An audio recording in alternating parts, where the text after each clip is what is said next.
Hello, everyone. Welcome into the PHNX Cardinals Podcast, presented to you by the DraftKings Sportsbook app, America's top-rated sportsbook. Like and subscribe. Leave us a 5-star. We appreciate all of you. Cards After Dark. You know what we're about to get to. This is Johnny Venerable, joined by Mr. Bo Brack, live in Mobile, Alabama, for the Senior Bowl, which has taken. Let's be frank. It's not the backseat. It's the third row that you pop up with all your kid shit on it. You take it and you pop it up. That's what the Senior Bowl is taking tonight, with all due respect to the fine folks at the Reese Senior Bowl. But, Bo, we start the podcast 9 p.m. Arizona time tonight to talk about the fact that the Arizona Cardinals did not land Sean Payton. What's your immediate reaction? It's a massive loss, right? We suffered 13 of them this year, or watched 13 of them. You thought that there was going to be some hope in the form of maybe a head coach that was a proven commodity that could expedite a rebuild, and that slipped through the grasp, right? He had nearly 8 hours at the team facility last week, and it really does feel like Denver, Sean Payton and his representation done got us again. They the same thing as Peyton Manning. They leveraged the Arizona Cardinals. The market for Sean Payton was right. Benjamin Albright taking just dagger after dagger today after where he stood this entire time. But it did play out as the Denver Broncos were in desperation mode. And where they turned when they were desperate was the willingness to give the Saints exactly what they wanted as far as compensation: a 2023 first-round pick, a 2024 second-round pick, and then the compensation as far as the salary for Sean Payton. Of course, Walmart ownership, they've got deep enough pockets to give him whatever they want. And it's felt like, this is where Sean Payton wanted to go. It was his one seat as well. And that's a bummer, I think, when you look at as far as the time he spent with Bidwill last week, that he wasn't able to negotiate or at least get the Cardinals in the conversation. Yeah, I listened to Colin Cowherd's podcast tonight, and Colin said that he had spoken with Sean earlier this week, and there was a strong possibility he felt like that Sean was going to go back to Fox. So that tells you that people are saying that the Cardinals got played. Maybe they did. I think it's less that and more that the Cardinals had that meeting with Sean on Thursday, and then they were like Friday, either Sean went to the Cardinals or the Cardinals went to Sean. They said, we're not interested. Somebody said we're not interested to somebody else. Mm-hmm. I don't know. Maybe the Broncos played a part in it. The Broncos tried to get D'Amico Ryans. They tried to get Jim Harbaugh. Like, it's not all or nothing. With D'Amico Ryans today. So I know people are talking about the Broncos. Like, the Cardinals had a chance to close with him, not just for Thursday, but like you had 72 hours. You had a window. And my guess is that there was some kind of miscommunication when it came. I don't even think it was the draft capital. I'm going to guess that it was Michael Bidwill, because the reports right now, 18 to 21 million, I saw floating around by a Denver reporter. I would guess that was the sticking point. And then there's even talk, that Vic Fangio could join him in Denver. I saw that's not like a done deal. Those are checks Michael Bidwill probably didn't want to write. That's if I had to take a guess, Bo, because there's too much time. Today's Tuesday. I mean, Cardinals had him in the building on Thursday. And at that point, the Broncos were trying to woo. They just met with Jim Harbaugh. They were trying to pivot to D'Amico. Right. The Cardinals had a window. And I would imagine Sean gave them an opportunity to say, meet all my demands. We can work something out. My guess is it was too rich for Michael Bidwill. And that's unfortunate, because nobody in the fan base cares what you pay Sean Payton. It's not our money. It's Michael Bidwill's money.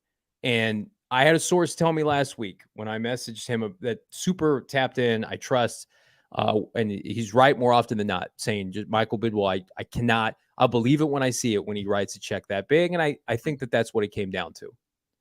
And that's disappointing, right? I mean, if you really want the best for your franchise, if you want to compete for a Super Bowl championship, to hoist the Lombardi and have that honor and get your organization to heights that even his father didn't come close to, but he maintains. And you sit there on Black Monday and you say, with the firing of Cliff Kingsbury, I think the message was saying, we don't want to settle for mediocrity. But now we're sitting in here on January 31st, going into the 1st of February, where the Arizona Cardinals have to do pretty much a hard reset. I mean, we don't know where the organization is with not, this. I don't know if they felt intent, hard with that.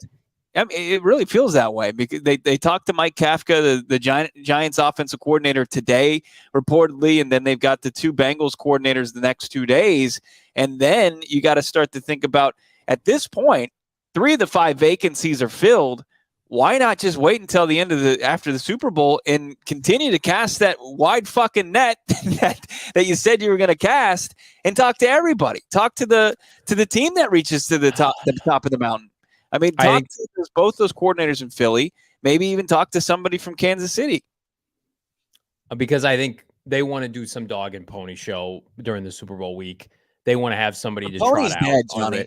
The dog and the dog was put down and sent to the glue factory. The pony was euthanized on the track. Oh, Jesus. It was awful. Tragic. That's what this is. What has happened was the Arizona Cardinals wanted to play in this sandbox, right?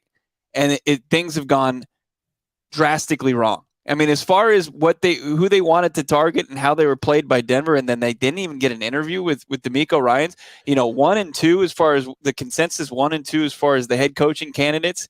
And they talked to Sean, and then days later, the team that was dead and out of the running pivoted to him. I guess we'll jump back in. That's what it felt like. It's like Denver was like, I guess this is available. It's like if you go to what's a department store that's way out of our price range, right? You go to a fancy department store and you're like, oh, I could afford this, but I don't really need this. Right. And then you go, and then somebody else is like, oh man, I'd love that. And they got their coupons out, right? And their Groupon or whatever it is. And they just can't fork over the money. They're like, oh God, that's next month's rent, right? I got to buy groceries. I need bread and eggs.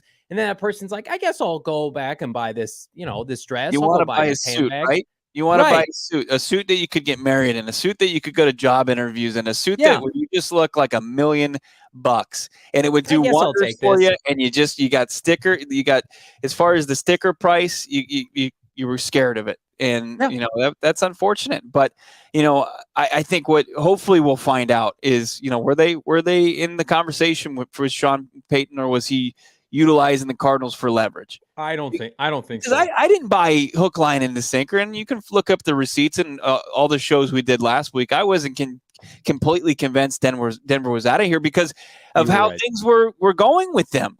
They were striking out. They looked like Mark Reynolds from the D-backs a couple of years ago, just whiffing at every single pitch, every fastball, every curveball. They were taking big hacks, and they were coming up empty. I will give my co-host immense credit because I was drinking the Kool-Aid, and rightfully so. We had good people telling us it was dead. And then on Friday's show, and I think Sunday night's pod, you're like, until the Broncos hire somebody else, they will be a sleeper for Sean Payton. I cannot put that to bed. And I give you immense credit, Bo, because I was ready to put them down. And I was under the impression Fox or bust, Fox or Arizona. And again, when you saw how adamant he was on Fox NFL Countdown, he was going to coach. It's like, well, shit, he just met with the Cardinals. Mm-hmm. But where did it take a poor turn? We all perked up our ears in the worst way possible when Monday morning the Cardinals were sending out all the flares, meaning all the requests for interviews. We got to restart this. Whereas Denver, you got people tongue-in-cheek saying they're going big game hunting. Well, and then they didn't put any requests in. Of course, this is, I woke up today, there was smoke, there was fire. I texted Bo literally 20 minutes before the news broke. I was taking to get my car fixed. And I was just like, I'm just preparing for a tweet. The tweet's coming any moment. And then our GM Saul Bookman just group texted us expletives. But it just, at the end of the day, it's unfortunate. That's how we were doing. How poor of a job it is. It wasn't just him shooting expletives. That'd be a first. Usually it's like, F yeah, guys, nice job. I would say the hardest thing to grasp, and I try to put this in a tweet because I genuinely believe it. When we were doing our shows early last week, it was like, we like Dan Quinn. We like Brian Flores. Sean Payton, a lot of the fan base had soured on him. The asking price, right? The bravado. Maybe he didn't have a spot. But then when you have the dog and pony show Thursday, and he's there for so long, and we get word from Kyle Odegaard, friend of the program, he's meeting with all the big wigs with the Cardinals, and he leaves with Michael Bidwill on that infamous video of him leaving the facility. It's like, people are like, well, you should never have gotten your hopes up. I'm sorry. Like, I don't operate like that. Like, I'm going to have renewed hope with my franchise that I cover, that I love, that they're going to do the right thing. And to be cynical here since late October, early November, that they had never had a shot for Sean Payton, like I was never going to operate that way. And so it's fine. People can think what they want. If you didn't want Sean Payton and you're celebrating, I'm happy for you. I'm envious of your position. And if you want to gloat today and say, hey, you guys didn't know what you were talking about, we were never getting Sean Payton, we're going to have to agree to disagree, brothers and sisters, because I don't know how you watch what transpired on Thursday and not think they had a realistic shot to get him. And for whatever reason, it just didn't happen. Yeah, I mean, I'm not going to sit here and rehash it all as far as, why we thought that it logically made sense for Payton as far as the situation and how Michael Bidwill had kind of changed things, the perception of this organization in a short span. But he clearly has a long way to go in changing that perception. I mean, I think that stench, it's going to take more than just, washing it a couple times. Like Monty Ossenfort, Dave Sears now as assistant general manager, and whoever they tab as the next head coach, like they're going to they have an uphill climb as far as changing the perception of this organization. And it's going to take them finding consistent success in building rosters and building confidence, not only locally, because, I think that this was a miss. I don't think it's one that, you can't come back from, but it is one to where it's just another notch, right? It's another strike against the franchise, and that's unfortunate. And I see people joking around, like we can't have nice things and stuff, and that's fun and stuff. But now it's time for Monty Ossenfort to kind of get serious and figure out who the next leader of this franchise is. And you're not competing with the Colts, for God's sake. If you compete with the Colts, that's not what you want to do. You're not in the same situation. All these guys are in the same boat. Like all these remaining coaches, they're all in the same tier. There was an A tier that consisted, I believe, of D'Amico Ryans and Sean Payton. Right. And then there was a B tier that I would have included Dan Quinn and Brian Flores. And if you want to include these coordinators from Cincinnati, that's fine. I'm not sure I'd include Mike Kafka. And then there's the bottom tier that has Vance Joseph in it. But in all honesty, listen, I'm talking out of both sides of my mouth, because Thursday, it's almost like, I would rather them not have ever met, because then it's like I would rather not go up to the girl at the bar and be rejected. Right. I wish I had just kept reserve. But what did we say? And I'm not trying to put a gloss over this. I'm pissed off. This sucks. We're in this together. But we asked for a couple different things when the season ended. Fire everybody, get rid of Steve Keim, cordially move on from Cliff Kingsbury, hire an external GM, let him pick his own people, and make a run at Sean Payton. And these are small wins and these are baby steps, they did all those things. If you watched any of our programming, if you're new to us, welcome. But if you've been with us, we thank you. I mean, we've cleared every hurdle so far. Today was the first real defeat that we've had since probably Kyler Murray's torn ACL. Because, I mean, even when they were losing at the end of the year, we were gaining draft capital in the process. We were gaining a Will Anderson. So I think that it's okay to be upset and be disappointed. But in the grand scheme of things, Steve Keim's not running this team.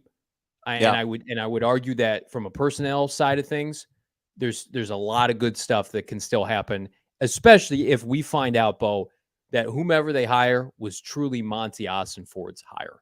Yeah. And we're going to get into who we think that they could, pivot to. And we've talked about, Kafka.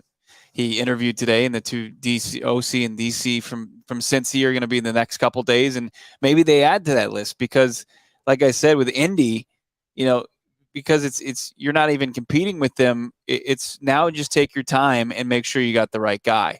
And have you interviewed everybody that you've wanted to interview because of the way things have kind of played out? And, did Gannon feel like he was a shoe-in potentially for Denver? And like, I have trouble giving credit to Denver here. Like, Denver was obviously not as sought out. It was not the top of the trash heap. It wasn't the best job. D'Amico Ryan said no to them. Jim Harbaugh said no to them. Twice.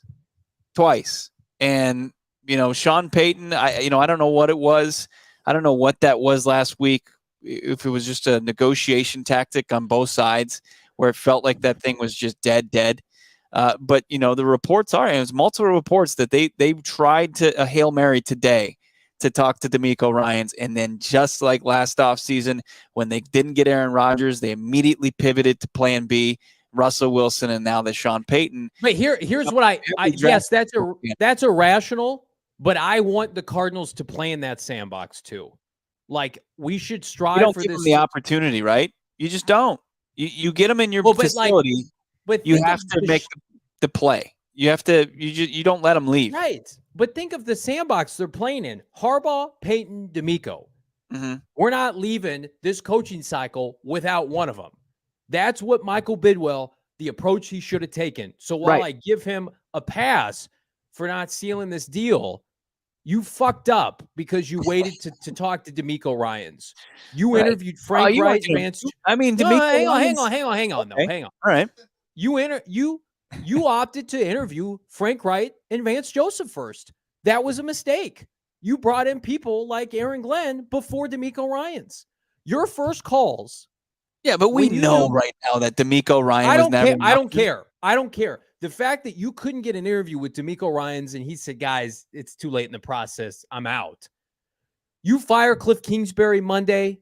You need to be putting in requests for the A-listers Monday night. And we asked them to do that. Right. And they took their time. Vance Joseph should not have taken up real estate on their interview schedule. He just shouldn't have. But I don't think you should give him credit for even asking. I mean, they requested everybody, right? They pretty much got the interviews with everybody we wanted. And then, I mean, he still doesn't have any game. He doesn't have any game to close. And we've said that. He doesn't know how to win. He needs somebody to help him. And hopefully the people that he's running, his front office can help him do that. But I mean, just listen, it is what it is at this point. They're going to have to hire somebody else. And it looks like it's going to be from a pool of candidates that they will literally know for like a span of a day and a half. They're going to hire somebody from this group of three. Right? Did you have a chance to track down Brian Flores? Yeah. Why do you feel like Flores is an illegitimate opportunity? Because he's in the Senior Bowl with you talking to the Minnesota Viking general manager. That's fine. He's hire him. What are you doing? That was before the news broke, before it was just an absolute fire drill with Sean Payton, the news breaking there. And by the way, as my plane is taking off, I told you it was going to fucking happen like that. As soon as we're wheels up, my phone's going off on the plane Wi-Fi that we've got Sean Payton going to the Denver Broncos. I think what didn't Rap Sheet say that, it was shaping up that way, and then Schefter immediately said it's done. It was basically a done deal. We saw they went at each other today. What do you feel like? Do you feel like the compensation, as far as what you would pay that? Of course. Yeah. I would pay. How do you feel like having that all that ammunition for this offseason still there now? I mean, if the coach is worth a shit, if the coach is good, I feel great. But if the coach isn't Sean Payton or an A-list coach, not an A-list coach in the headlines, but an A-list coach, we're sitting here 24 months from now. Hopefully we're still doing this show for PHNX. We're sitting here 24 months from now, and the guy's got a .330 win percentage. I'm not going to feel great about it. I'm going to say, you know what? Probably should have given up that draft capital. And I saw people let's educate ourselves. People on Twitter saying, well, the Cardinals didn't want to give up the 3rd overall pick. Turn your brains on. That's not what the price tag was. Denver's pick, and our guy Howard Balzer, GoPHNX.com beat reporter for the Cardinals, put it perfectly. Denver's 1st and Arizona's 2nd were almost the same pick. You could have given them pick 35 or 34 or whatever it is, and a pick next year, and it's done. The compensation, it was not the issue. It was the fact that Michael and Sean could not probably come up with a number, or Sean wanted something that Michael wouldn't give him. Right. Or Sean just didn't want to be the Cardinal head coach. That's what it comes down to. It did. Mickey Loomis, that whole thing. Come on. Michael Bidwill, they trade 1st-round picks like they're candy. They gave away a 1st-round pick for Hollywood Brown. They used a 1st-round pick on Robert Kimdichie, who jumped out a window. They used a 1st-round pick on Michael Floyd, who had Let's stop pearl clutching our Right. first round picks here. Hey, I can get Sean Payton, who won a Super Bowl and has a 600 win percentage, but you got to give up a number one pick. They fucking light picks on fire here in Arizona. Don't talk to me about picks. Michael doesn't care about that. What he cares about is his bottom dollar. And if his margins are red, we got a problem, Sean. But here's another problem. You got to get people that want to come and watch this team. Yeah. So you better find the right coach to do that. Do you still feel like we're leveling up from Cliff Kingsbury, regardless of which 100%. direction? Yeah, I mean, I think that you can have that silver lining, right? But you don't have the guy, because I saw it from our DMVR guys, and it made me sick just following them the entire time. I had to turn it off. They're spiking the football, even though they felt like that ship had sailed last week. But congrats to them. But yeah. Sean Payton is the perfect coach to help Russell Wilson or resurrect Russell Wilson. I'm like, no, that's what we should have been saying about Kyler Murray. Because Sean, I mean, when you think about Sean Payton and the end of his tenure in New Orleans, he had a washed Drew Brees. Now this is going to look more like the end of his tenure in New Orleans than it did like the glory years before, like the years that they were going 13-3 and just rolling through the South and having all sorts of success. Like, he's got another washed old quarterback that he's going to have to figure out how to tool that offense around and not get completely torpedoed drive after drive. Like, they're not, like, I'm sorry. I love DMVR. I love those guys are fantastic. Follow all of them, Zach Stevens and company. Like, him going to the Broncos, for me, as somebody who watches the league impartially, does nothing for me. Like, the NFC West is trash at quarterback. And if Kyler Murray's right and playing it like a top 5 to 7 quarterback, Sean Payton could have recaptured what he had in New Orleans. I don't care how the rest of the coaches are. Patrick Mahomes and Justin Herbert play in that division. And I think the Chargers are going to be way better with Kellen Moore. And Patrick Mahomes and Andy Reid are Joe Montana, Peyton Walsh, and Joe Montana and Walsh 2.0. Well, Bill Walsh 2.0. Yeah. Like you're not beating that, right? With Russell Wilson and his noodle arm, he's in his 30s. He's expensive. Like, do I think they'll be irrelevant? No, I think they'll make a wild card. They'll be interesting. But, like, I think there's a better chance. If he, coaches for 10 years and they get another quarterback in, the second half, then they've got a shot. But, immediate success? No, I don't think that's happening at all. And you rooting against Peyton? No, I mean,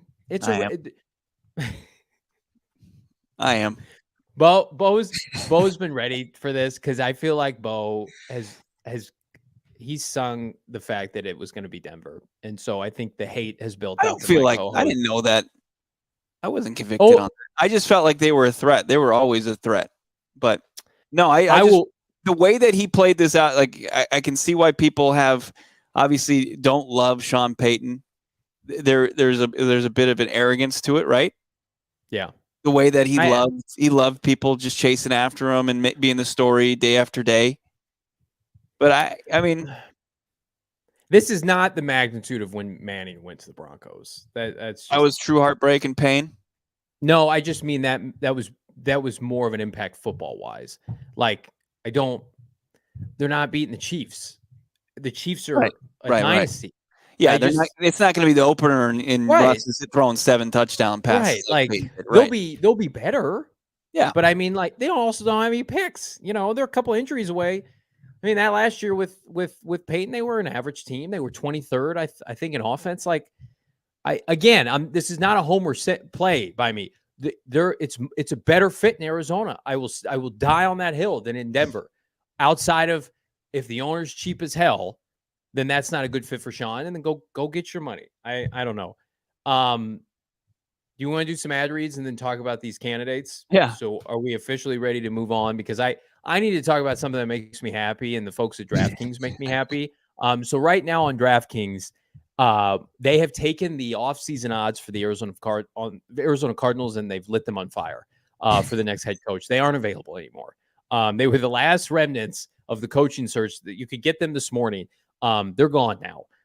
But good news for you is you can bet right now on Super Bowl 57 using the DraftKings Sportsbook app, slamming the promo code PHNX.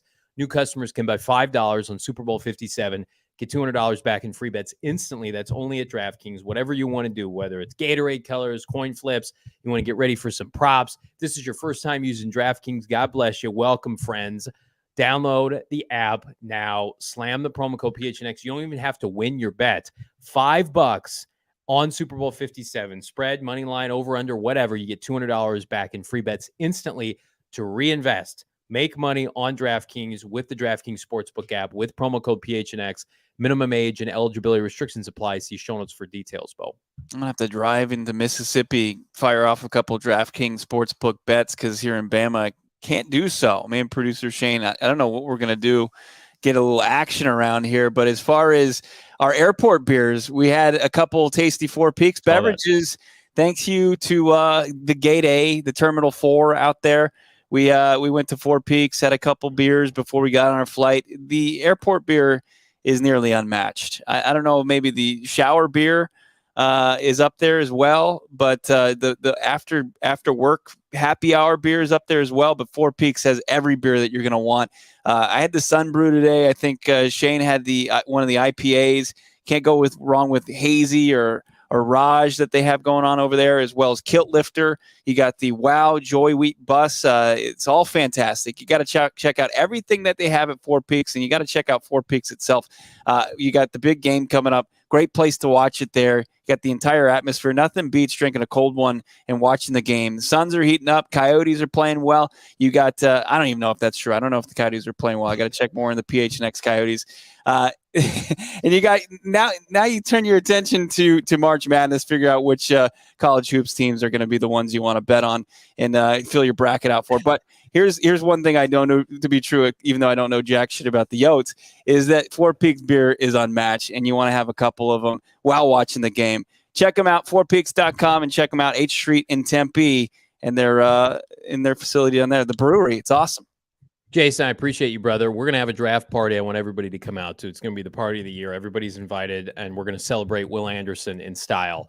Keep that on your calendar. Can I just say one more thing about not Sean Payton? A lot more. Yeah. I want to speak to everybody here. We got 340 people here. God bless you. We're doing this late. Bo and Shane, we're traveling. We're going to get you the best Senior Bowl content imaginable this week. Slam the like button. We're never going to apologize for shooting big on this show, and we're never going to apologize for trying to hold the team accountable, because there are some places that concede with same old Cardinals, and then there are some places that would say unrealistic, not going to happen. We're going to root for the best here because we want the best for this team and for this fan base, all of you. And if our show, which has been growing every day because of you, is able to get more eyeballs on the fact that the Cardinals need to get their act together, we're going to do that.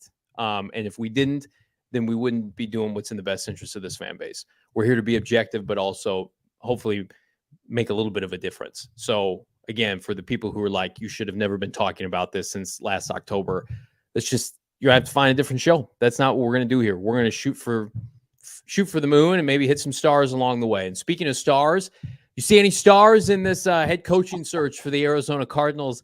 The remnants of it, if you will. They've reset. And I texted Bo today, and I'm going to tell you who I think is the front runner for the job right now, knowing absolutely nothing. But you had an interesting response. You did not believe that the favorite is necessarily going to come within this group of three men. Why do you think that? Because this team has their sense of urgency. They're just saying, like, steadfast with their approach, right? They've laid out their plan, and even though they had a guy like Sean Payton at their facility, they didn't have any kind of urgency to sign him. Or they continue to move forward with this and interview candidates and cast that wide net. And why, if they've gotten this far, and all you have between you and the best of the remaining crop is the Colts, and they seem hard pressed to bring back Jeff Saturday because their owner wants to do so, then why not just figure it out? Take your time. What's the rush now? I know that you obviously want to have a coaching staff in place, but you still have time to do that. You're probably I think you can get an extra set of OTAs with the new coaching staff and get everybody up to speed. If you trust Monty Ossenfort to take care of the roster building, you should be fine. So I think if you made it this far, just wait, do your interviews the rest of this week. If anybody stands out to you, if you like it, if you think he's the next guy, pull the trigger on that. But if you want to talk to Gannon, if you want to talk to Stetchen, if you want to talk to anybody from KC, do it. At this point, what are you going to miss out on? Well, Jason in the chat, Flores could take a DC job, Bo. What if Brian Flores calls Monty Ossenfort and says, I love you, Monty? Payton's gone. So, yeah, if you want to set up a second interview with Brian Flores, the Arizona Cardinals have the ultimate trump card now over these guys that are going to vie for Brian Flores as a defensive coordinator. Like, you can be the Broncos in this situation and say, well, but how long do you let him wait for? You don't want to be a head coach? How long do you let him wait for? As long as he wants. Or as long as it takes. If he wants to be a head coach again. I don't know. To me, you think going and coaching a defense that's going to have Kirk Cousins on the opposite side of the football is really like Trump's being a head coach? Well, no, but I think he was a linebacker coach last year. I think that he's going to be courted as a DC, and I think that that's a step up for him in a lot of people's eyes. Now, of course, you don't want to, disregard an opportunity to coach a franchise, but I don't know, man. Like, if the Cardinals were blown away, quote, blown away by him in 2018. Mm-hmm. And what did he do since then? He won 9 and 10 games, respectively, in his last 2 years and was fired from Miami. Right. And there were reports that he was difficult. There were reports that ownership wanted him to tank. He has a lawsuit out against the NFL. But he worked under Mike Tomlin this year. He's the only person left that has significant head coaching experience. Right. Legitimate, recent head coaching experience that you can point to and say, that guy had success without a quarterback, with a shitty roster, with questionable ownership in a tough division with Josh Allen and Bill Belichick. Like, why isn't he the head coach? Especially with all of the mindset Michael Bidwill tried to instill on us, cutting corners, and Monty Ossenfort says no egos. It will be a very difficult sell for me, pieces of the fan base, because there's plenty of people out there that don't want Brian Flores. Now, if you feel that way, more power to you. But like Mike Kafka over Brian Flores, I just cannot get on board with. No. And I like the two coordinators for Cincinnati, but they would not be my choice over Brian Flores. Lou had the better unit, but he's also 56 years old. He's never been a head coach. He was coaching at Purdue not too long ago. Purdue in the Big Ten. He wasn't even a coordinator. He was a position coach, right? Was he around when Rondale Moore was last healthy? No, he was actually he was on the regime like 2 regimes before that. It was like 2011 to 2014. And then Brian Callahan, my issue with that, it's just like he rubbed elbows with Peyton Manning as an assistant, and then he keeps getting promoted, right? And Zach Taylor runs that offense, which, by the way, can be shaky. To me, I don't know what the hesitation is. I feel like if you were going to hire Brian Flores and you got a definitive no, which they got from Sean, because that's when they pivoted, just hire Brian Flores on Monday. Just bring him back in and start the paperwork and hire him on Monday. Yeah. And then you would have softened the Sean Payton blow with your fan base. Everybody'd be sitting here, that's tough. We got our guy. And they went out and got him. But the fact that you're doing these interviews this week for the first time and you're just kind of grabbing all over the place, what's happening? And the fan base is like, I'm sorry, the Super Bowl's next week and you don't have a coach. And you're sitting here you're in musical chairs with Jim Irsay, who's trying to hire, a former offensive lineman with no coaching experience. It's not a great look for optics, and Michael's not good at that. They talked to Brian Flores a week from Monday, right?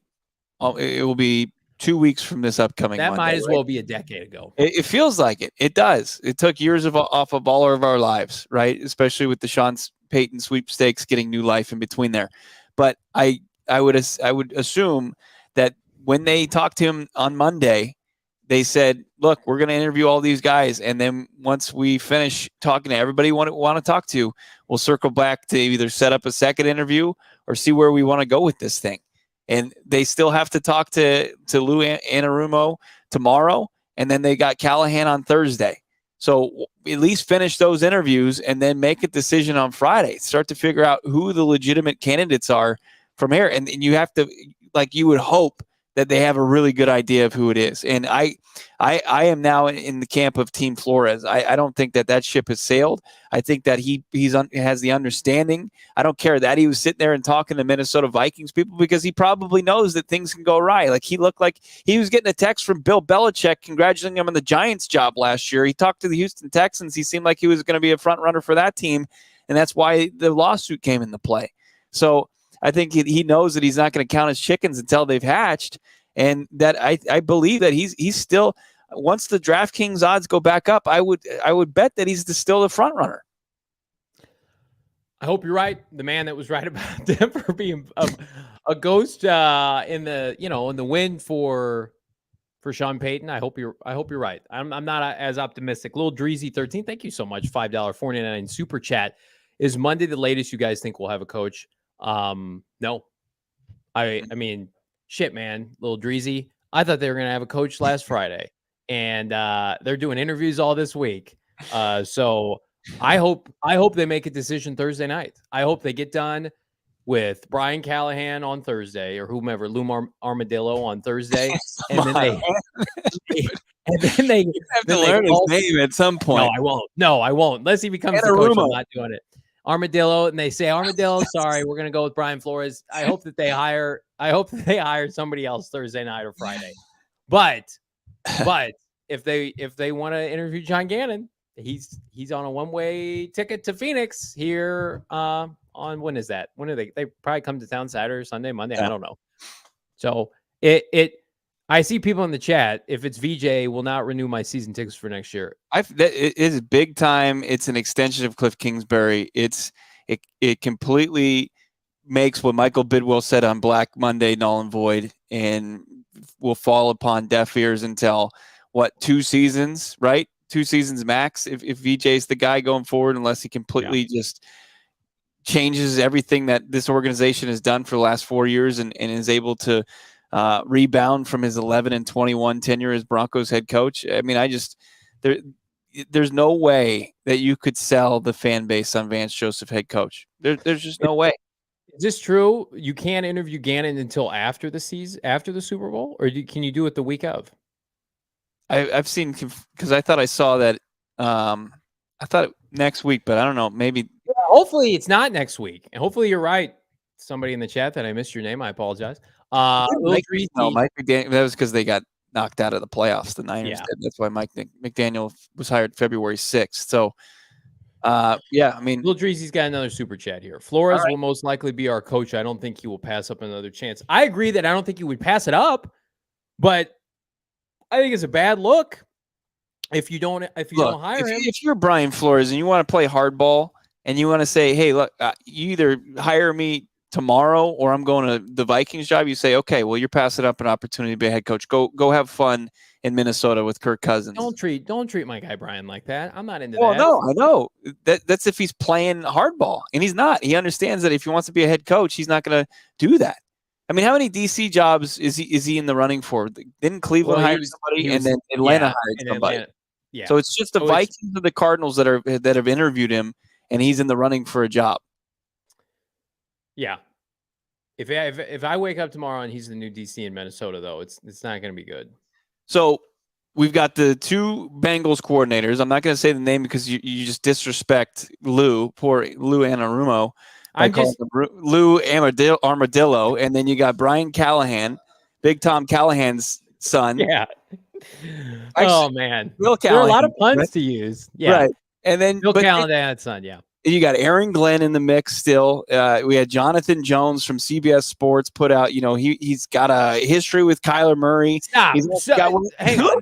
People who are doing that, I know you're saying that. I'm not blaming you. Stop with the people saying that, like, he would be a great fit there. Don't tell me so-and-so would be. Tell me they're going to connect with him. He's a realistic option. Stop doing that. Don't you do it, Jackson. Don't call him Armadillo either. I hate that's my least favorite thing. Man, he'd be really good for Kyler Murray. You know who else would be? Sean Payton, and he's not the coach. Okay, so like, let's not.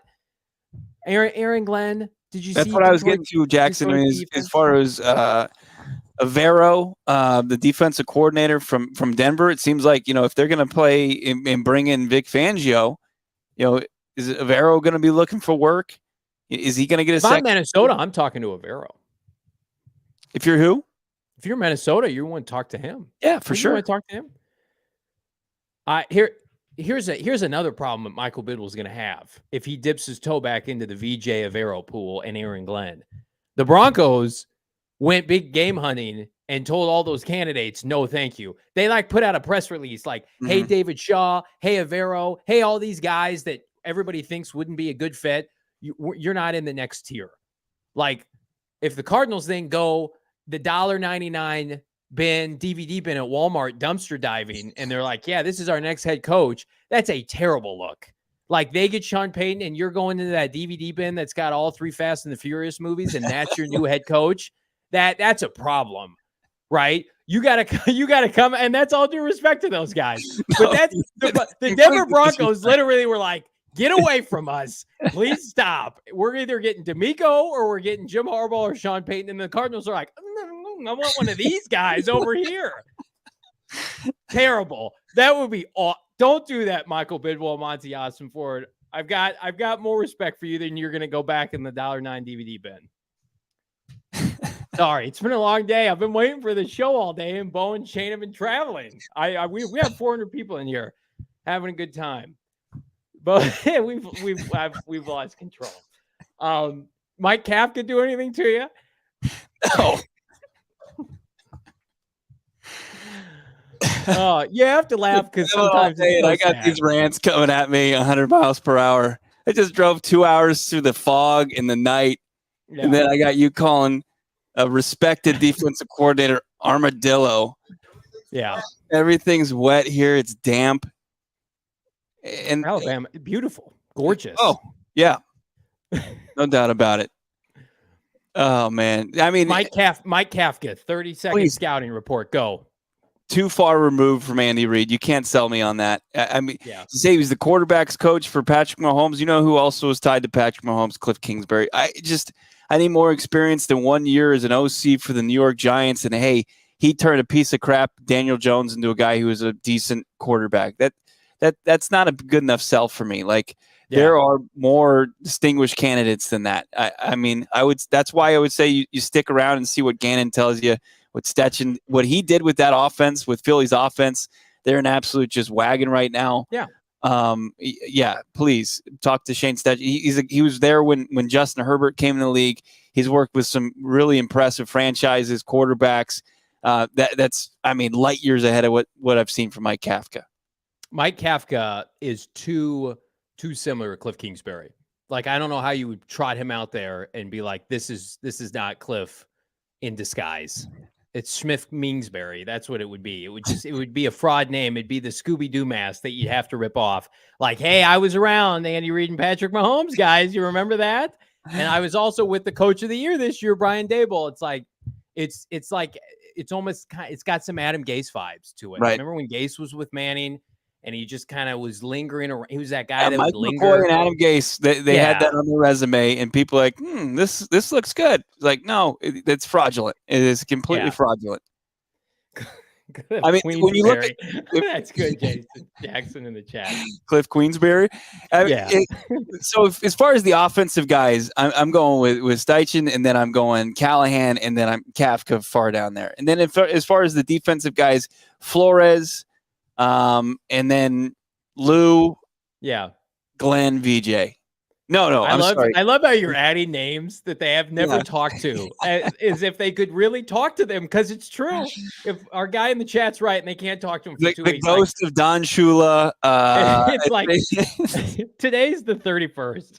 It's like they put in interview requests to talk to people for the first time on Valentine's Day. It's like Bo and I are trying to take some time off in mid-February. Cardinals like, nope, we got first interviews this week, guys. Don't you dare take off this week. We got to talk to Shane Stetchen. Here's my hierarchy. I don't know. If I'm just being honest, Lou Armadillo. But you haven't been honest for the last 40 minutes. I'm going to be honest with you right now. Lou Armadillo had the best resume this year. His defense balled out.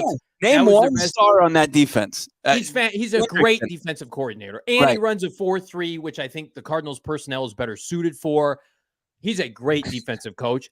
But he's 56. I don't know, ages him. I don't want to go down that route, but like, are you going to capture lightning in a bottle with like Bruce Arians again? Like, why hasn't he been a head coach? Exception, right? Right. He's not the rule. And look at Callahan. Vic. Yeah, that's what it lose. And I could see Michael Bidwill sitting with Lou and just being like, this guy, I like the cut of his jib. He was in the military. Like, he's going to shape us into shape or get us into shape. And we're not going to cut any quarters on old Lou. And it's just going to be like, no, don't do this, Michael. Come on. Brian Flores is right there. He literally beat Belichick with Ryan Fitzpatrick. He beat Josh Allen. His defense was fantastic last year in Miami. Like, go and just hire him. Come on, Mike. Just make the phone call. And again, these Cincinnati coordinators, they've balled out. They're fantastic. This run, Cincinnati's been like, if I got to pick from this group, like Kafka's at the bottom, and then it's a coin flip between Callahan and Lou. Like, you could talk me into either. Callahan's an offensive guy. That helps Kyler. That's where the league is going. But Lou's, like, I tweeted this out Sunday, not thinking they were going to interview him this week, but I was like, Lou's been fantastic. I'm watching this defense. Like, the Bengals should have won that game. They stymied Patrick Mahomes and company. They were great. And this run, you go back to that AFC Championship game last year, they held Kansas City to 3 points in the second half in overtime. They were unbelievable. So he's a baller, but I don't know if he's a good head coach. I agree. It's a big roll of the dice, and you're setting yourself up for another 3-4 years, figuring out a first-time head coach. That's 57. That isn't like, it's not a young guy he's obviously got, what he feels works and has worked in Cincinnati. It might not necessarily work here, but big upgrade over Vance Joseph. I pointed it out yesterday as far as what Lou's defenses were able to do in the second half. He gave up just over 8 points. There was a stretch this year where they just weren't giving up touchdowns in the second half. And you look at the Arizona Cardinals, they were the worst team in the second half giving up points. They surrendered close to 14 points per game in the second half. I mean, he's light years away from, and I give him the edge over Callahan. I liked what Callahan had. If you look back when we were talking about Cliff's successors in November, I had Callahan on my top 5 because of what he was able to do in the absence of. Did you really? Did you have him on your top 5? Yeah. Wow. I did, because I think that he's impressive. He's got a pedigree. Obviously, his dad was a coach in the NFL for a long time. There doesn't seem to be any ties to Monty too. So, I still think Flores has the edge because he worked with Monty for over a decade in Foxborough. Did who worked for the Dolphins was it Lou or Callahan? It wasn't Callahan. I think Lou worked for Miami. There were always people jumping ship from New England to Miami. It at least got exposure to Lou when he was in the AFC East. So again, like, if you had to ask me who I think they're going to hire and if they're going to pull from, I think they're going to pull from this pool. I hope I'm wrong. I hope that they are literally just saying, we're not doing second interviews. We're doing one interview with everybody. And our assumption was we're not picking a head coach until the last Friday before the Super Bowl. And then we're going to go through and they have like an algorithm written and like, it's Brian Flores, it's, Brian Callahan, whatever you want to do. But I just feel like they were not over the moon for any of these candidates. Or if they were, Dan Quinn backed out. Or if they were, Sean Payton said no. And it's like, hey guys, let's reset. Miami did this last year. Like, they hadn't interviewed Mike McDaniel at all. And everybody thought Vance Joseph was going to be the coach. Remember that? Is Brian Flores the Vance Joseph in this scenario? Remember on DraftKings, we thought Vance Joseph, it was saying like, he's the favorite. And then out of nowhere, he didn't get another interview. And then they interviewed Mike McDaniel and they hired him right away. Like, is that the scenario we're going to see here with one of these Cincinnati coordinators? Kafka, to me, you could have interviewed Kafka last week. You had days available. You could have interviewed Kafka on Friday. That was the biggest red flag earlier this week or Monday morning. So that tells me that you're interviewing Kafka late. You're not sold on anybody you've talked to so far. You can, the Cincy coordinators you can sell me on because they just played. They were fantastic. Yep. Kafka's been out there. He's got this sign over his neck. I'm available. Come talk to me. The Giants got shit on in the wild card round. Guys, look at me. I'm available. And they were like, no. And then it's like, well, Sean said no to us. We better get Mike on the phone. Can Mike come out on Tuesday and talk to us? That's they're going to be picking from this group of 3. I hope I'm wrong, Bo, but I feel like that's where we're headed. Right. Yeah. Okay. Appreciate it. I hope so. if you're struggling with the Payton news, there's one thing that can get you in a better mood, or at least help you maybe get some sleep tonight. It's our friends over at OG's Brands. OG's Brands, of course, Arizona's favorite cannabis kitchen, and they got all these delicious products in gummy form that you're going to want to check out. No doubt about it. Check out ogsbrands.com. They got something for every occasion if you're looking to get into the gummy game. They got all their tropical flavors. They've got their new ratio. They've got not the ratio, but they do have the ratio, but they also have their strawberries and cream, which is an unbelievable happy balance that you're going to want to find. And OG's, they've got the sleep time gummy as well, and you can't go wrong because you can always find like the orange creamsicle or which all the tropical flavor, watermelon. You got the blackberries and cream. I'm just going all over the place because they've got so many incredible different products that you have to check out. Follow them on Instagram at OG's Brands, and of course look them up online at ogsbrands.com. Check them out in your local dispensary. You'll find all their products. You got to be 21 years or older, but OG's Brands are doing some really great things. They can take you out of the funk that is Sean Payton picking the Denver Broncos over the Arizona Cardinals. I can't wait to hate bet on Underdog Fantasy everything Sean Payton and the Denver Broncos. You asked me, am I going to root against him? I will on Underdog Fantasy because I'm convinced Russell Wilson is still washed. I'm going to suggest on Underdog Fantasy he is going to hit the lower in all of his statistical points and categories. And the only place you can do that is the place that does fantasy sports differently, that being Underdog Fantasy. Again, we've got the Super Bowl coming up, the premier sporting event to bet on Underdog Fantasy. But if you want to beef up your skills in the short term, friends, dabble with the NBA. Highest scoring squad for that night wins that cold hard cash. Draft up to 6 NBA players with no positional limits. The Suns are hot. Mikal Bridges was on fire. DeAndre Ayton looks good. Dabble. Underdog Fantasy. Like, will Devin Booker hit the higher of points in his return? I'm banking on it, and you should too. It's so easy to get started. Go to UnderdogFantasy.com. Download the app. Sign up with promo code, you guessed it, PHNX. Get this. Underdog will match your first deposit up to $100. Again, you download the app. You use the promo code. You get a free hundy. If you put in a hundy, then you dabble. You have a great time. Underdog Fantasy. I'm pivoting off a year-long fantasy. Get in on the action today. PR Max saying Colin Cowherd implied that Kyler Murray may have been the reason Sean didn't choose the Cardinals. I disagree. I don't think it had anything to do with Kyler Murray. I think Kyler Murray probably had 10% kind of weighted value on it because if Sean Payton came here and got his way, he could move off Kyler Murray in 18 months. They could cut Kyler Murray. They could trade Kyler Murray after he's healthy. And Michael could say, go get your own quarterback, right? That's the Denver thing is I think weirder because Russ is old and washed, but he's healthy, so they have to play him. Whereas like you come and make Sean Payton like your Andy Reid, your CEO, like go draft a quarterback. Like if you're worried about, I don't think anybody's worried about Kyler Murray's feelings anymore. That includes Michael Bidwill, and that includes Monty Ossenford talking about egos. Like they paid Kyler, he's rehabbing. We hope he's back sooner rather than later. I think it was more like, I just don't think they wanted to pay him that money.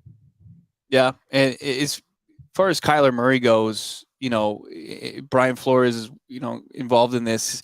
Did they vet Brian Flores and feel like he didn't believe in Kyler Murray? Is that part of this as well? Like, do they feel like that when they go through this head coaching interview process, are they getting not sufficient answers on what they would do and how they would approach Kyler Murray? Because you have to find somebody that's going to challenge Kyler Murray enough to get him back on track, but also not just completely crush his career. Like, I'm not sitting here and saying that Kyler doesn't need some tough love here. I think everybody's in agreement. Like, he needs to take some serious steps forward after taking a couple steps back after some really productive and exciting seasons. His first 3 seasons were awesome, right? And you wanted a little bit more from the quarterback, and they got the opposite. And you need somebody to get him back on track. Are they not hearing what they want from potential head coaches as far as how they're going to get their number one asset, the one that they just invested all this money in, back on track? Are they not hearing what they want there? That's what I'm kind of curious to hear. And I'm with you on this as far as Sean Payton being turned off by the Arizona Cardinals because they have Kyler Murray when he would go take the job in Denver with Russell Wilson. That is Russell. You can. He talks to Russell Wilson, but he saw the tape. He watched football all 17 games this season, and you couldn't have liked what you saw from Russell Wilson and thought, hey, this is something that's going to be a quick turnaround with some better coaching, even though, Hackett was in over his skis. But Hackett just got a job lightning fast from the Jets. That tells you, I think people around the league like Hackett. I think he's a joke to fans, but I think Russell Wilson's a joke to most people right now. And again, Kyler's in a weird position because, again, he got paid, but then there was animosity. There was animosity from Michael Bidwill with Kyler Murray. Let's be honest, with the homework clause and the situation with Cliff, and depending on who you want to believe, we've had Josh Weinfuss on this program talking about how Kyler and his people maybe were trying to force Cliff out. I mean, I think Michael Bidwill wants Kyler to be healthy. I know he does, and to be his quarterback, but Michael doesn't want Kyler running his franchise. And Michael has handpicked a new external GM for the first time in 3 decades. Whomever they hire a head coach, I think they're going to strongly encourage that they try to make it work with Kyler. But if you're seeing progress next year and Kyler Murray's not healthy and you see a lot of good things from the head coach, that person's going to get the benefit of the doubt. If Brian Flores is hired, Bo, and they look way, way ahead of schedule with a backup quarterback and a lot of the young pieces are molded, and then, something comes out and Brian's getting along with Kyler, I'm going to tell you who I think the owner is going to go with. Mm-hmm. I think he's going to go with the head coach. And again, we're way too ahead of ourselves. But people who are not in the know with this team, it's easy to connect the dots of, Kyler, difficult gamer, making money, injury rehab. Nobody wants to go there. I mean, that's not the case. Carolina, with all their resources and all their money, they could draft a huge bust at quarterback. They could draft Will Levis. He could be awful, right? They could go sign Derek Carr. He could be middling, right? Frank Reich got fired because he didn't have a quarterback. So the Cardinals are going to make it work, or they're going to try to. But I'm of the mindset the next head coach does not have to be married to Kyler Murray. We got a 2-year deal on here. Let's see what happens in the next 2 seasons. If we're ending the 2024 season and things aren't good, who knows what's going to happen. What we saw through the first 8 games of 2021, we hope we didn't see Kyler Murray peak at that point, and then the NFL play the game of chess, and they never made the adjustments back. And the blueprint was out there to beat him, and it was simple. And after that, he was just not the same quarterback. You hope that you need the Arizona Cardinals to find, the guy that's going to lead Kyler Murray and challenge him, and then you have the play caller that's going to put him in a position to be successful. And the national perception on this is people are going to look at Sean Payton going with Denver, and it came down to probably them paying up as much as he wanted, right? And Michael Bidwill balking at that. But nationally, they're probably going to point to Kyler. Kyler's going to be a bigger reason for that than what you're going to hear around here, and people who follow this franchise any closer than just the national kind of outlook. If you're Brian Flores and you tell Michael Bidwill and Monty Ossenford, I'm going to make every effort to have it work with Kyler, and you go and you extend your hand to Kyler Murray, and you go meet with him and you do everything, and Michael Bidwill sees you doing everything, because Michael Bidwill is involved. He saw the team cutting corners and not responding to Cliff Kingsbury. If he sees Brian Flores connecting with everybody else, but there's a disconnect with his quarterback and Kyler's not making an effort, he's going to side with Brian Flores. And there are ways, if you're Brian Flores, to make it clear, I'm not going to put up with any shit, but I'm going to give Kyler every opportunity to come in and work his tail off and lead our team, because the quarterback's the number 1 position. And I think he will, because he learned from Mike Tomlin, who dealt with one of the biggest divas of all time in Ben Roethlisberger. You don't think this year under Mike Tomlin aided Brian Flores significantly? Of course it did. Yeah. But again, we feel like we're getting ahead of ourselves, because Brian Flores, where is he? He's in Mobile. He's with you. Yeah, I'm going to go seek him down tomorrow, hopefully, and say, hey, come back with me. I'm going to get in the car, Brian. We're leaving. I'm going to sell Shane, our producer, Shane's ticket, and you're going to come back with me. Has to be done. Has to be done. And then Shane's going to take the rental car all the way back. Look, Brian Flores is now, in my opinion, the leader in the clubhouse. It almost when did that change? I mean, we still, even with the Peyton stuff, it was still minus 125 that Brian Flores was going to be the head coach of the team. You're in the minority. I think you're in the vast minority, believing that Brian Flores is still in the mix or could be even the front runner. And I want to believe you. But these interviews this week feel like, oh shit, we got to reset. Why wouldn't you just hire? Like, let's see. Let's see what do I still have the graphic on here? I'm gonna pull this up. Look at this list. Look at this list. People on audio, I'm bringing up the Austin Fort 12. Is that not enough? When is enough? How big is this net? Is it like that parachute thing you guys had in grade school where everybody would do the parachute thing? Is that the net? They've interviewed how many 30 people? dozen. That is what that is. They've interviewed 8 people. That's enough, guys. I think that's the sample size is there. Hire Brian VJ, Flores. Evero, Glenn, Flores, Payton. I don't need to see any of those guys in the middle. I'm sorry. Lou, Brian, Mike, John, goodbye. I don't want to talk to any of you guys. My next head coach is on the left. He won 9 games in 10 games with a underwhelming Tua, and Ryan Fitzpatrick basically retired. I don't. The net needs to close the net. Close it. It's not closed though. Let's just hope. Look, you think we're going to hear more tomorrow, or they're just going to get through these interviews? Well, you and I went back and forth on that. Like, you thought there was a possibility they could flip a switch, but they're bringing people in for these. Mm-hmm. And they don't want to burn. Like, Kime was all about burning bridges with players. You don't want Monty's reputation to be, hey, Lou, great job. You know what? We're hiring Mike Kafka. You just cancel. I canceled your flight. It's like, Lou. Hey, Brian, we got these guys. We set them up. We wanted to talk to them. In the meantime, we talked to Kafka. Kaf's good guy, not our guy though. And we're talking to Lou on Wednesday and Callahan on Thursday. We'll get back to you on Friday. Enjoy Mobile. Continue to network just in case one of those guys blows us away. I really hope Mike Kafka shit the bed today. I hope his interview was so bad. I hope it was so bad. They're going to try to talk themselves into somebody this week because they got the TVs on. Like, we know it. They're watching the media and the press, and like, it's the Sean Payton parade. So like, and then they got Mike Kafka walking through that door and like, hey guys, I worked with Daniel Jones this year. Ever heard of him? And it's just like, no, Michael, come on. He was the darling. He was the belle of the 2019 quarterback class. Did you see those 16 touchdowns we got out of Danny Dimes this year through the air, guys? Somebody in the chat's like, Johnny wants Brian as the next head coach. That means it won't happen. Listen, I want to be wrong. You're not the one that's killing these coaches. It's not you. K1 now saying Johnny doesn't want Kafka, so it'll probably be Kafka. Here, I want to put a big asterisk over all this. Everything's better than what they had. Everything's better than Cliff and Kime and Vance. So I will be happier than listen.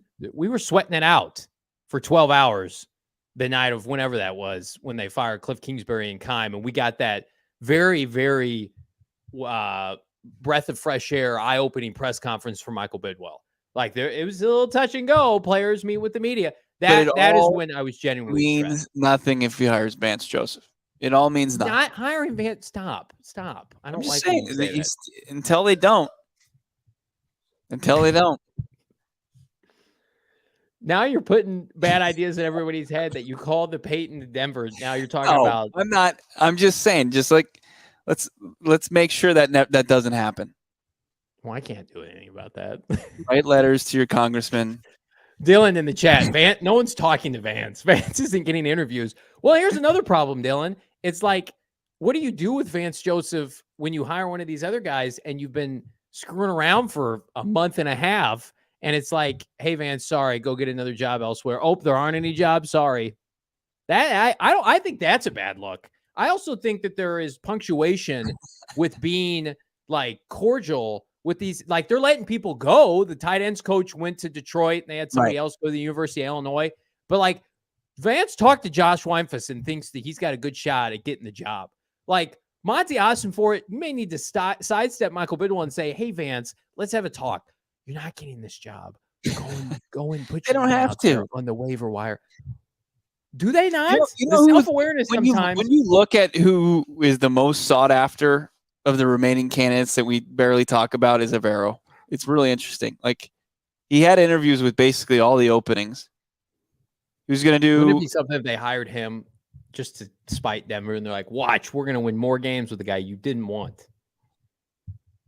Who's going to give you the best chance to match wits with Shanahan and McVay and Pete Carroll.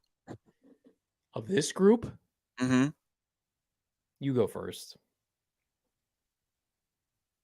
Flores. I think Flores and Lou, like Luke could lose games like 14-10. Like, I think that's a possibility. Like, Luke, we could be like, yeah, he really stuck it to McVay. Oh, did you see the offense? 200 total yards from scrimmage. We got Anthony Lynn coordinating the offense. He's like, sorry, guys. Colt gave it his best. Colt gave it his best today. I saw Colt in the airport today. You did? Yeah, I did. I said what's up to him as I was standing with like Captain Morgan on my luggage. Where was he going? Hopefully he was arriving and he was following a toddler around and did not look like he was having a great time. But as of right now, the Arizona Cardinals QB1, but we know that can change. That can certainly change depending on what head coach comes in here. So I saw odds that the Cardinals had the worst odds to win the Super Bowl along with the Houston Texans. But that was before they hired DeMeco Ryans. Do you think there's a possibility the Cardinals have the worst Super Bowl odds right now? Which is just laughable. Like some of these teams, like the Cardinals have talent. Still really bad. Yeah. Weren't the Bears, weren't they 2-1? We know the Bears purposely lost games at the end of the year. We knew what the Bears were doing. The Cardinals took care of business too in a different way. With who was our backup at the end? I can't even remember. I've blocked out that David Blau. With Blau, our guy Blau. Maybe give Blau an interview. We watch games with Trace McSorley, David Blau play quarterback to get to we don't have a light at the end of the tunnel yet. I have no memory of that. The last game I remember is the Charger game. That's it. Be sure to like and subscribe. We were going to go half an hour today, and we're blown away by the response. 350 people live on a random Tuesday. We love you all. We're back at it tomorrow. Bo's live at the Senior Bowl. He will track down Brian Flores with his phone and try to get an answer before I'm going to track down Flores. I'm going to talk to so hopefully get to the insiders that are here. Rap Sheet's here. Pelisaro's here. Hopefully get some insight on what this coaching reset really looks like for the Arizona Cardinals and what the perception is about this team. Like, what's the league? What's the league saying about this Cardinals job? Yeah, because I would say, depending on who you talk to, there were people saying Denver was the worst opening. Mm-hmm. But money talks. Check out, you know who else talks? Howard Balzer in written words at gophnx.com. Become a diehard, get 20% off all exclusive PHNX gear from the merchandise locker, future events. Howard Balzer broke the news that Sean Payton was interviewing, broke the news he delayed with Denver. I was hoping Howard was going to break the Payton news he was coming to Arizona. I think if somebody would have broken that, it would have been our guy Howard. But check him out. His articles, 90% are free. Slam the promo code PHNX, slam the promo code Howard, HOWARD at gophnx.com. Shows at 4 p.m. tomorrow, back at regular time. We appreciate all of you. We appreciate producer Shane from his hotel bed producing the show. And Bo, get some rest, my man. Big day tomorrow. Looking forward to it, seeing some of these top prospects. I don't think the third overall pick is here in Mobile, but definitely like 35. Is it 34th overall they're picking? Yeah. And then obviously Monty Ossenfort, with the hope is that he's going to be better later rounds than Steve Keim. So we're going to see some guys later in the draft work out in the remainder of the week here in Mobile. Can't wait. Hire a good coach, draft some good players. Let's have a good time. We'll see everybody tomorrow. For Bo Brack, I'm Johnny Venerable. Have a good evening.